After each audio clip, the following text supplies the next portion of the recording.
Hello students, in this video we are going to learn a poem 1.1 Don't Give Up, which is written by Phoebe Carey. नमस्ते विद्यार्थी मित्रांनो, आज आपण आपल्या इंग्लिशच्या टेक्स्टबुकमधील unit 1 मधील पहिली poem जी आहे डोंट गिव अप या पोएमचा अभ्यास करणार आहोत. चला तर मग सुरुवात करूया डोंट गिव अप या कवितेला. विद्यार्थी मित्रांनो, तुम्हाला डूचे रूप माहितीच असतील. Do, does, did. डोंट हे डू नॉटचे संक्षिप्त रूप आहे. डू म्हणजे करा आणि डू नॉट म्हणजेच डोंट याचा अर्थ आहे की करू नका. ज्या प्रकारे आपण डूला नॉट जोडले की डोंट असे म्हणतो, त्याच पद्धतीने डीडला नॉट जोडले की डिडंट आणि डजला नॉट जोडले की डझंट अशा प्रकारे आपण त्याचा उच्चार करत असतो. डू आणि डज हे डूचे वर्तमान काळातील म्हणजे प्रेझेंट टेन्समधील रूपं आहेत. डू हे आय, वी, यू, दे या सर्व नामांबरोबर वापरलं जातं. तसेच डज हे ही, शी, इट आणि कोणत्याही मुलाचं किंवा मुलीचं नाव त्याबरोबर वापरलं जातं. डीड हे डूचे भूतकाळी रूप आहे, ज्याचा अर्थ होतो केले. डीड हे सर्व नामांबरोबर वापरले जाते. I, we, you, he, she, it, they. Don't give up म्हणजेच कधीही हार मानू नका किंवा प्रयत्न सोडू नका. If you have tried and have not वोन म्हणजेच इफ म्हणजे जर तुम्ही कधी प्रयत्न केला असेल आणि तुम्हाला यश मिळालं नसेल तर never stop for crying. Never म्हणजे कधीच नाही, स्टॉप म्हणजे थांबणे, क्राईंग म्हणजे रडणे, तर कधीही रडण्यासाठी थांबू नका. All that's great and good is done just by patient trying. All that great and good. Great म्हणजे महान आणि गुड म्हणजे चांगले. म्हणजे आजपर्यंत जी महान आणि चांगली कार्ये झालेली आहेत ती patient trying, just by patient trying तर कशामुळे घडून आलेली आहेत? संयम आणि केवळ प्रयत्न केल्यामुळे ती साध्य झालेली आहेत. पुन्हा एकदा मी हा स्टॅन्झा समजून सांगते. If you have tried and have not वोन म्हणजे जर तुम्ही कधी प्रयत्न केलेले असतील आणि तुम्हाला अपयश आलं असेल. नेवर स्टॉप फॉर क्राईंग तर कधीही रडत बसू नका किंवा थांबू नका किंवा रडण्यासाठी थांबू नका. All that's great and good is done just by patient trying म्हणजे आजपर्यंत जी महान आणि चांगली कार्य घडलेली आहेत ती फक्त संयम ठेवल्याने, धीर ठेवल्याने आणि प्रयत्न करत राहिल्यामुळेच घडून आलेली आहेत. Explain you in English. If you have tried and have not won, never stop for crying. It means if you ever try hard and fail and that situation made you very disappointed, even so don't stop and don't cry. Try again and again. Next line. All that's great and good is done just by patient trying. It means the great and good deeds that have been done till date have been done only because of persistence in trying or facing the situation with courage. So keep trying, don't lose hope. आता आपण पुढील स्टॅन्झा पाहू. दो young birds म्हणजे पक्ष्यांची लहान पिलं. Though young birds in flying fall still their wings grow stronger म्हणजेच जसं पक्ष्यांची लहान पिलं उडण्याचा प्रयत्न करतात आणि पडतात, फॉल म्हणजे पडतात, तरी steel their wings grow stronger तरी ते प्रयत्न करत राहतात आणि एक ना एक दिवस त्यांची पंख बळकट होतात आणि ते उडायला लागतात. And the next time they can keep up little longer आणि पुढच्या वेळेला ते जेव्हा आकाशात भरारी घेतात त्यावेळेस त्यांना यश मिळालेलं असतं म्हणजे ते उडायला लागलेले असतात. Though young birds in flying fall still their wings grow stronger.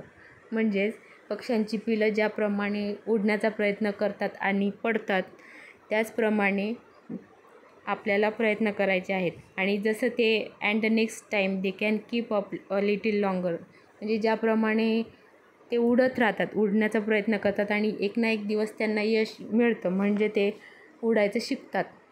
त्याचप्रमाणे आपण जर प्रयत्न करत राहिलो तर एक ना एक दिवस आपल्यालासुद्धा यश प्राप्त होतं. Though young birds in flying fall, still their wings grow stronger. It means just like baby birds try to fly and fall down, one day their wings develop strength and start flying. They start flying. Next line, and the next time they can keep up a little longer. It means and the next time whenever they take off, their flight time is increased. I hope you understand whatever I am trying to say. Okay? Third stanza. Though the sturdy oak has known many a blast that bore her. Though the sturdy oak, sturdy म्हणजे बळकट, okay म्हणजे ओकचं झाड, तुम्हाला माहीत असेल. Though the sturdy oak has known many blasts that bore her.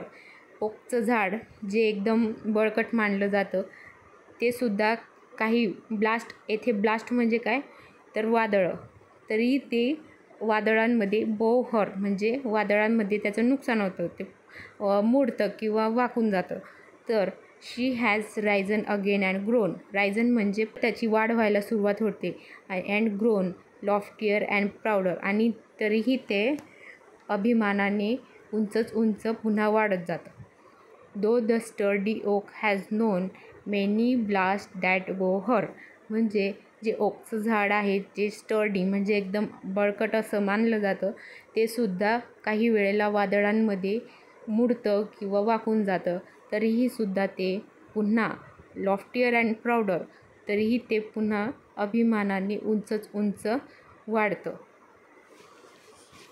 Let's discuss about third stanza. Though the sturdy oak has known many a blast that bore her. It means, as you know, the tree of oak that is considered as a strong tree, but sometimes when storms hit the tree, it breaks or bends. Sturdy means strong, and a blast. Here the meaning of blast is storm. She has risen again and grown loftier and prouder. It means whenever storm hit the tree, it breaks or bends. Even so, it grows back tall with proud. Fourth stanza. If by easy work you beat, who the more will prize you? म्हणजेच जर तुम्ही सोपं काम करून यश मिळवलं तर who the more will price you, तर तुम्हाला कोण बक्षीस देणार आहे किंवा कोण तुमचं कौतुक करणार आहे जर तुम्ही एकदम सोपं काम केलं तर. गेनिंग विक्ट्री फ्रॉम डिफीट म्हणजेच पराभवातून विजय मिळवणे. गेनिंग विक्ट्री फ्रॉम डिफीट म्हणजेच पराभवातून विजय मिळवणे. That's the taste that rise you, म्हणजे ज्या वेळेला तुम्ही खूप प्रयत्न करता आणि तुम्हाला अपयशातून यश प्राप्त होतं, that's the taste that rise you, म्हणजे ही तीच परीक्षा असते जी तुमच्या प्रयत्नांची परीक्षा घेते. If bye easy work you bit, who the more will price you, म्हणजेच जर तुम्ही इझी वर्क सोपं काम करून यू बीट, आपल्याला खाली अर्थ दिला आहे you bit, hair it means you win, म्हणजेच तुम्ही जिंकलेला, येथे अर्थ होतो जिंकणे. यू बीट म्हणजे जिंकणे. If bye easy work you bit, म्हणजे सोपं काम करून जर तुम्हाला यश मिळत असेल किंवा तुम्ही जिंकत असाल. Who the more will price you, म्हणजे कोण तुमचं कौतुक करणारे किंवा कोण तुम्हाला बक्षीस देणारे.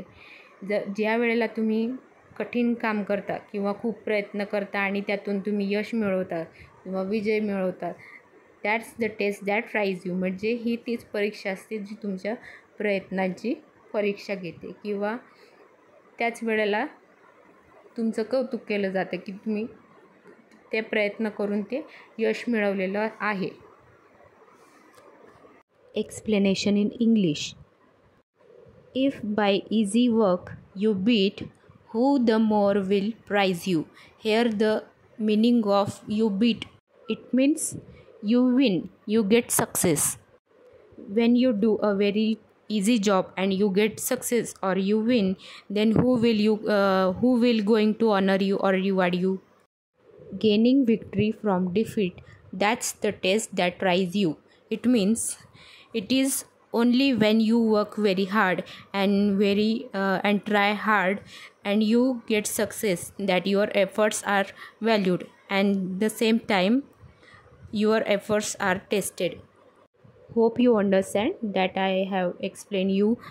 Let's see the question and answers.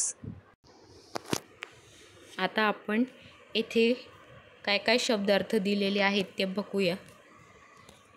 Give up, hair it means loss, hurt and stop trying. Give up म्हणजे प्रयत्न सोडून देणे किंवा हार मानणे. स्टर्डी, स्ट्रॉंग म्हणजे मजबूत. Has non many a blast, has survived many blows of stormy winds म्हणजे loftier, taller and strong. Loftier म्हणजे उंच आणि मजबूत.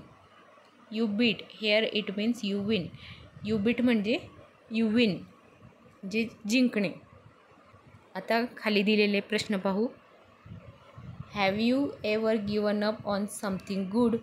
Share your story with your friend. तुम्ही काही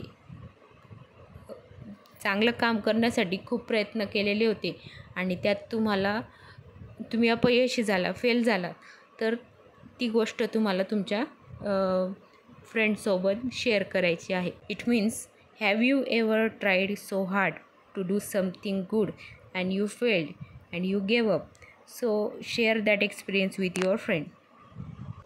next question. Your friend fell down learning to ride a bicycle and now has given it up altogether. What do you think will be the poet's advice? Write it down.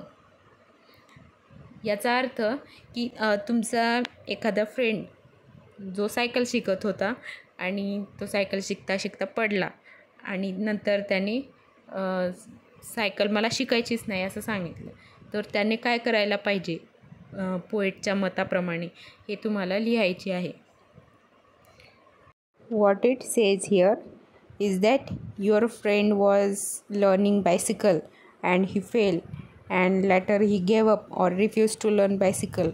So you have to write down what he should according to the poet. तर विद्यार्थी मित्रांनो, तुम्हाला आजचा हा video कसा वाटला ते comment करून नक्की सांगा. आणि जे कोणी विद्यार्थी मित्र आपल्या चॅनलवर नवीन असतील त्यांनी आपल्या चॅनलला सबस्क्राईब करा.